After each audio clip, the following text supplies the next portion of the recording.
Bonjour Monsieur Wang Bombo, vous êtes choisi pour animer l'association pour amitié entre la Chine et la République démocratique du Congo. Est-ce que vous pouvez nous présenter un peu l'association qui vient d'être créée en juillet? Je ne suis pas choisi par hasard.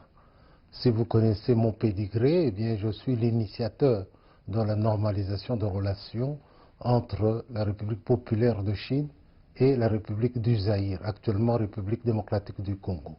Donc c'est moi qui avais entrepris toutes les négociations et à cette époque, on avait assis les premières bases de cette coopération qui allait s'avérer dans la suite comme très bénéfique. Et nous nous sommes dit qu'il faut aller au-delà et des relations diplomatiques traditionnelles et des relations parlementaires, des groupes parlementaires, comment promouvoir maintenant l'amitié entre les peuples. Et pour cela, il a fallu créer cette association qui a cet objectif-là de resserrer les liens, de voir en profondeur, de scruter dans tous les domaines qu'est-ce que nous pouvons faire pour que ces relations profitent réellement au peuple congolais et chinois. Le sommet du Forum sur la coopération sino-africaine s'est clôturé en septembre et les intérêts diplomatiques et économiques chinois ne cessent pas de grandir en Afrique et au Congo et vice-versa.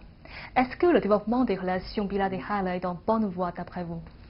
Je trouve que c'est en bonne voie parce que, à l'heure actuelle, nous dépassons les simples faits de relations diplomatiques normales. Nous sommes des partenaires privilégiés à l'heure actuelle. Vous savez, le dernier projet qui est prévu par la Chine en RDC, c'est la création, la construction d'un centre culturel pour toute l'Afrique centrale à Kinshasa.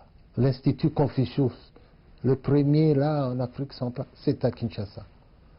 Donc, Kinshasa est considéré un peu comme un pôle d'attraction pour les investissements chinois en Afrique. D'où l'avantage de créer maintenant notre association. La coopération entre les deux pays ne se limite pas au niveau national, mais aussi dans les secteurs privés.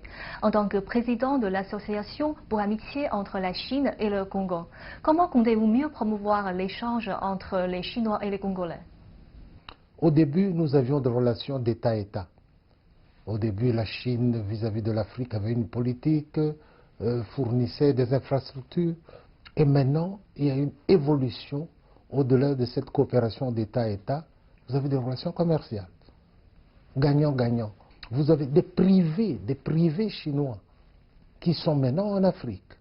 Quand vous vous promenez à Kinshasa, vous serez étonné de voir dans la rue des Chinois qui habitent dans les quartiers où il y a des Congolais.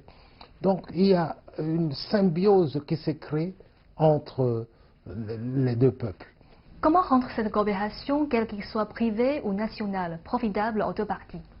Je peux dire qu'il faut que la transformation, par exemple, des matières premières soit de concert avec les amis chinois, mais au Congo. Nous avons connu des moments où on transportait la terre. Donc on prend la terre, on transporte ça dans certains pays et c'est là-bas où on va trier. Alors qu'on peut faire des usines de transformation sur place. Ça, c'est avec un partenaire loyal. C'est la raison pour laquelle nous croyons d'abord.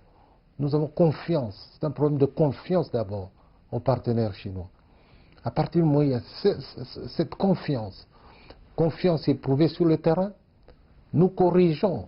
Nous ne disons pas que c'est vraiment une coopération exemplaire, mais c'est à nous à trouver les voies et moyens à se parler et à trouver ensemble la voie médiane pour que ce développement soit vraiment profitable à tous. Ce n'est pas facile, mais c'est faisable.